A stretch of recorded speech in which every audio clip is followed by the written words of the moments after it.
बोल श्री राधे। ये देखिए वृंदावन की भोर में यानी कि प्रभात काल में परिक्रमा स्टार्ट हो चुकी है। ये ट्रैक्टर जा रहे हैं। वृंदावन में पानी बहुत खारा है तो मीठे पानी की पूर्ति ये ट्रैक्टर करते हैं। और हम इस वक्त अटल्ला चुंगी पहुंच चुके हैं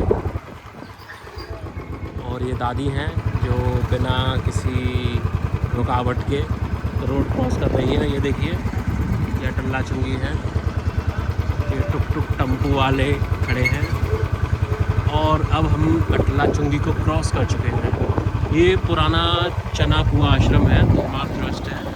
इसका नया आश्रम अटल्ला चुंगी से आगे है मेन रोड पर। और ये देखिए भक्तगण सुबह सुबह परिक्रमा दे रहे हैं। इसमें बहुत से भक्तगण ऐसे हैं जो वाया ट्रेन वाया बस आते हैं अलग अलग शहरों से, जो रात में मथुरा आते हैं और रात में ही परिक्रमा पूरी करके सुबह होने पर निकल जाते हैं अपने अपने शहरों के लिए दर्शन करते हुए। और कुछ यहाँ के लोकल ब्रजवासी हैं जो नित्य नियम पूर्ण रूप से पूर्ण साधक बड़े प्रेम से वृंदावन श्री की परिक्रमा लगाते हैं और भजन करते हुए मात्र 1.5 से 2 घंटे में वृंदावन की परिक्रमा को पूरा कर लेते हैं। जैसे कि आप ये वृक्ष देख पा रहे हैं काफ़ी पुराने हैं। पुराने में इसलिए बोल रहा हूँ कि इन पेड़ों को आज तक नहीं काटा गया। जिस आश्रम के अंतर्गत ये वृक्ष आते हैं वो बहुत महान आश्रम है। क्योंकि महान इसलिए बोल रहा हूँ कि उन्होंने अब तक इन वृक्षों को बचा कर रखा हुआ है। ये मिथिला कुंज है। ये मिथिला कुंज तब से बन रहा था और आज भी बन रहा है। तब मैं मात्र 8 से 9 साल का था और आज मेरी उम्र 25 साल प्लस हो चुकी है और ये बन रहा है। और अब हम आ चुके हैं यहाँ पे वृंदावन की परिक्रमा में। एक जगह पड़ती है रेलवे फाटक, और रेलवे फाटक से भी एक पुराना नाम है कलाधारी आश्रम। कलाधारी आश्रम में यहाँ पे पुराने स्टूडेंट्स रहते थे जो संस्कृत की और भिन्न भिन्न प्रकार की यहाँ स्टडी किया करते थे। तो कलाधारी आश्रम बेसिकली उन विद्यार्थियों के लिए था जो अपने घर से दूर रहते थे। और आज से करीबन 30, 35, 40 साल पहले से ये आश्रम है। तब ना वृंदावन के आसपास पुल हुआ करते थे और ना ही कनेक्टिविटी के लिए रोड हुआ करते थे। लोग वाया जमुना आते थे या वाया वृंदावन, क्योंकि मथुरा वृंदावन के लिए सिर्फ एक ही रोड था। बाकी 2-3 तरफ से सिर्फ और सिर्फ नाव से कनेक्टिविटी थी। ये देखिए ये वृंदावन की रेलवे लाइन है जो उखड़ चुकी है और जहाँ की रेल बस है वो नाथ द्वारा जयपुर जा चुकी है। अब यहाँ पर क्या होने वाला है ये तो भविष्य के गर्भ में छिपा हुआ है, लेकिन खुदाई चल रही है, मशीनें लगी हुई हैं। क्या पता इसकी जगह मेट्रो आए या फिर नया रोड डले। और ये देखो कुछ झुंड बैठे हुए हैं बंदरों की भांति। अब ये कहाँ के हैं ये मैं नहीं कह सकता और ना ही पूछ सकता हूँ मैं। और देखो यहाँ पे साधु संत हैं जो वृंदावन में आते हैं दूर दूर से। ये अभी प्रातःकाल में भोर में सोए हुए हैं। और देखो ये कदम का पेड़ है। ऐसे कदम के पेड़ आपको जगह जगह मिलेंगे वृंदावन की परिक्रमा में। और वृंदावन की परिक्रमा ऐसी नहीं हुआ करती थी। एक ये आश्रम है, इस आश्रम को भी करीबन 20 साल हो चुकी हैं। और यहाँ पे एक सबसे फेमस आश्रम है गौरी गोपाल आश्रम, जो शायद आपने देखा होगा। उन महाराज जी की कथाएं वगैरह आती रहती हैं आस्था चैनल पे और काफ़ी सारे चैनल्स पे। तो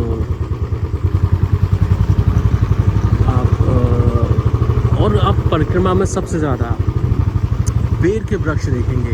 बेर के बेसिकली ये देखिए ये वो आश्रम है राधा किशोरी भक्ति सेवा धाम। ये एक महाराज है, ये शायद इन्होंने आपको देखा होगा और आपने इनको देखा होगा,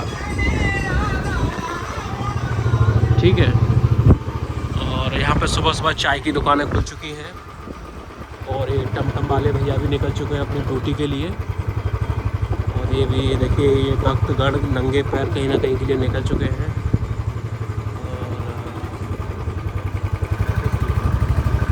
और देखिए टमटम वाले भैया ने बीच से काट दी है। और ये है वो गौरी गोपाल आश्रम। यहाँ पर भक्तों की भीड़ लगी रहती है। और यहाँ के ये जो है चुटिया वाले महाराज आप इन्हें जानते ही होंगे।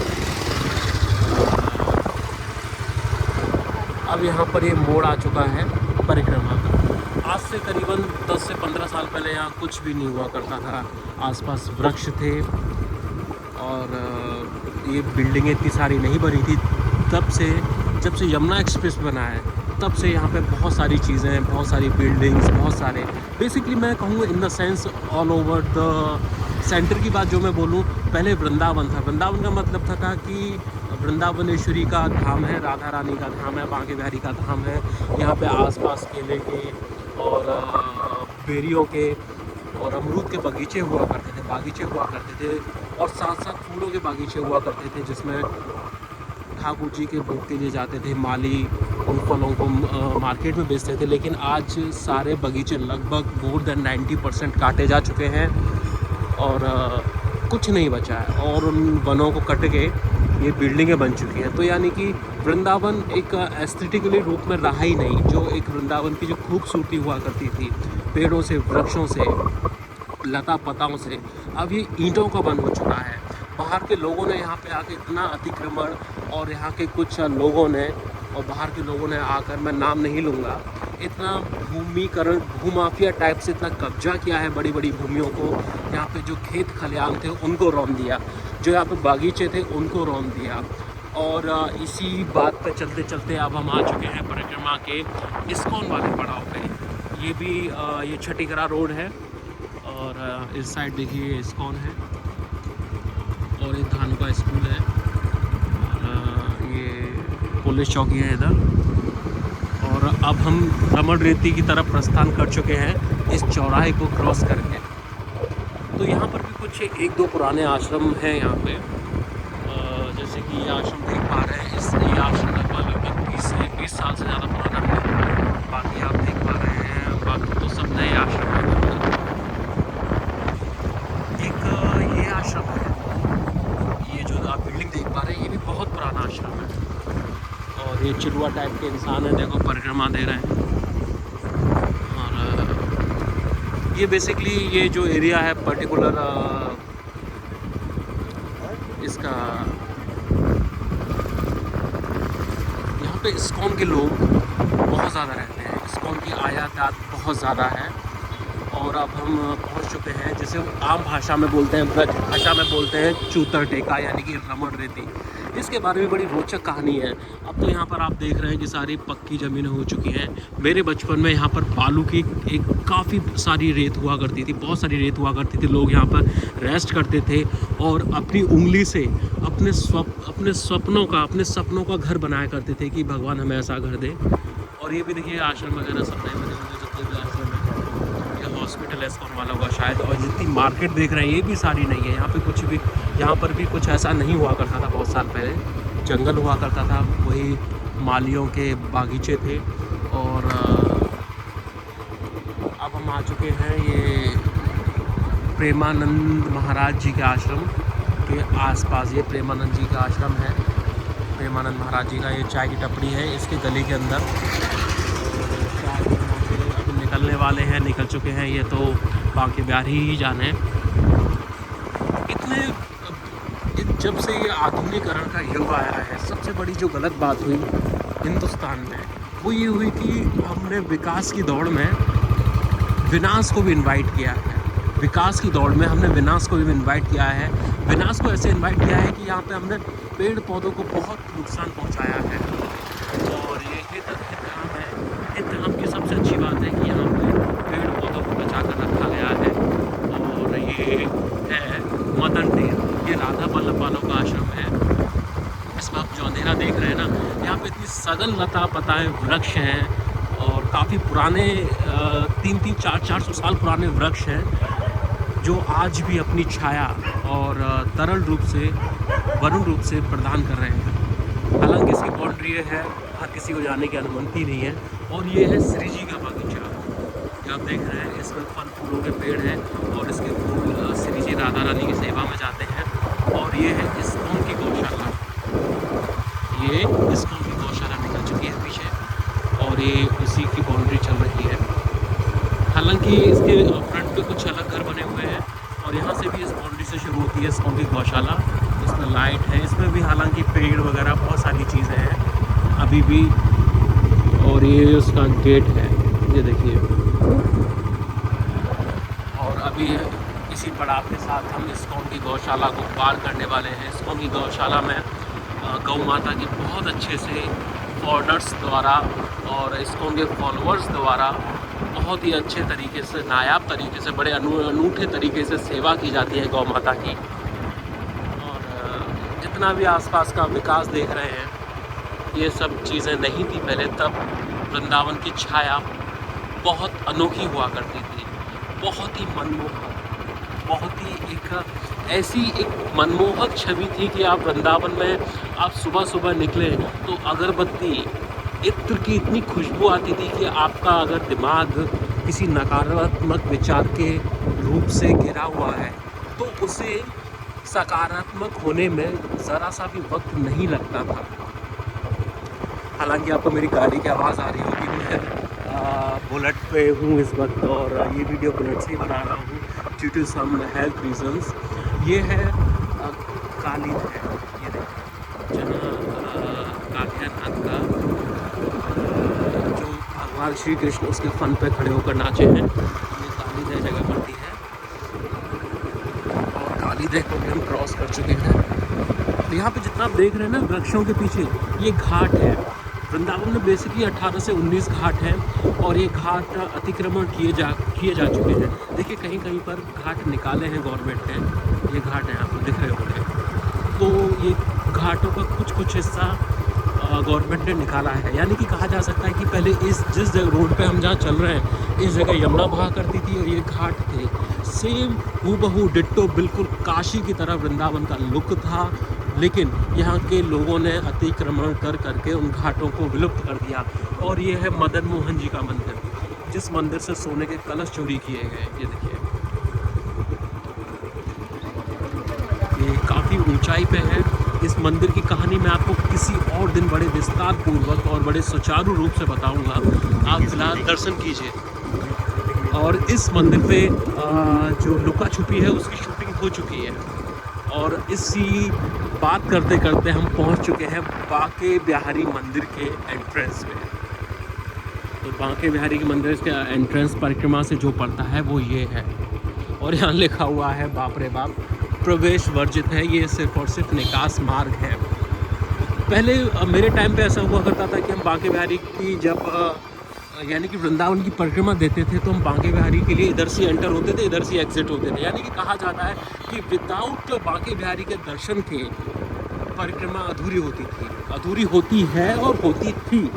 लेकिन जब से यहाँ पे भीड़ और भूमिकरण और भूमाफियाओं ने तब से वृंदावन का जो सत्यानाश मारा है और जो तथाकथित बाबाओं ने, तथाकथित भागवताचार्यों ने, तथाकथित महात्माओं ने यहाँ पर आके अपना डेरा डाला है, तब से वृंदावन की जो छवि थी, एक अनुकूल छवि थी, जो एक स्वर्णिम छवि थी, उसको धूमिल किया है। ये भी एक बांके बिहारी जाने का रास्ता है। धूमिल मैं इसलिए बोल रहा हूँ कि बांके बिहारी और वृंदावन का एक अपना अलग एक स्वरूप था। उस स्वरूप को इन लोगों ने छीन लिया है। जैसे भी आप मकान देख पा रहे हैं ना, इनके पीछे भी घाट है, इनके नीचे दबे हुए हैं, पीछे छोड़िए आप, नीचे दबे हुए हैं घरों के, और लोगों ने इसके ऊपर मकान बनाए हुए हैं। तो अब इस चीज़ को आप समझ ही सकते हैं। मैं ज़्यादा टिप्पणी नहीं कर सकता कि क्या है क्या नहीं। बस आप इतना जान लीजिए कि इसके नीचे घाट है। देखिए आपको कुछ छतरियाँ दिखाई पड़ रही होंगी कदमों के पेड़ों के पीछे, दिख रही है ना, ये वही घाट है। कहीं कहीं निकली हुई है छतरी जहाँ मिट्टी कम है, और कहीं कहीं लोगों ने दबा के उसके ऊपर घर तान दिए, मकान तान दिए।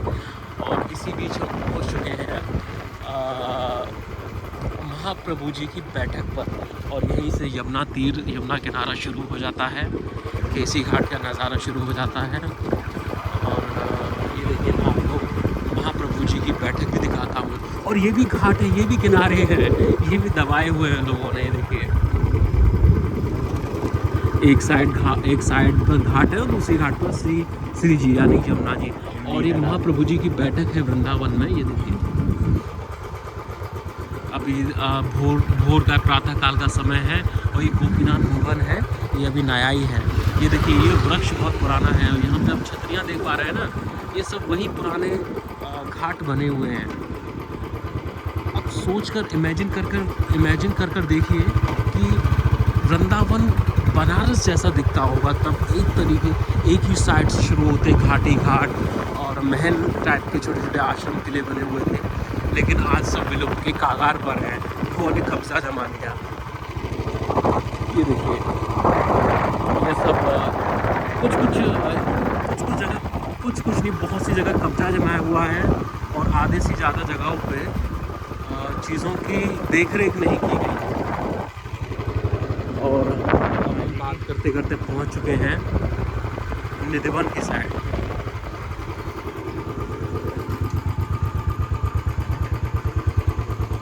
चल और अभी हम आपको निधिवन के दर्शन कराएंगे। देखिए,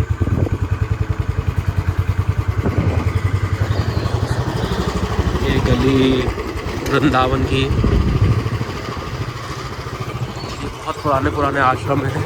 यहाँ पर भारतीय पंचकला केंद्र के पुराने आश्रम हैं और जैसे कि सामने आप देख पा रहे हैं, ये भी पुरानी हवेलियाँ बनी हुई हैं और इन्हें कहा जाता है वृंदावन की कुंज गली। कुंज गली कहा जाता है। हल्का दिन निकलने वाला है, यानी कि ये मीराबाई जी का आश्रम है। देखिए अंदर जो छोटा सा अभी आपको गेट दिखाई दिया, ये मीराबाई जी का आश्रम है। भगवान कृष्ण की अनन्य भक्त। और ये अब हम आ चुके हैं निधिवन के रास्ते। निधिवन में एंटर करने वाले हैं। चलो जी।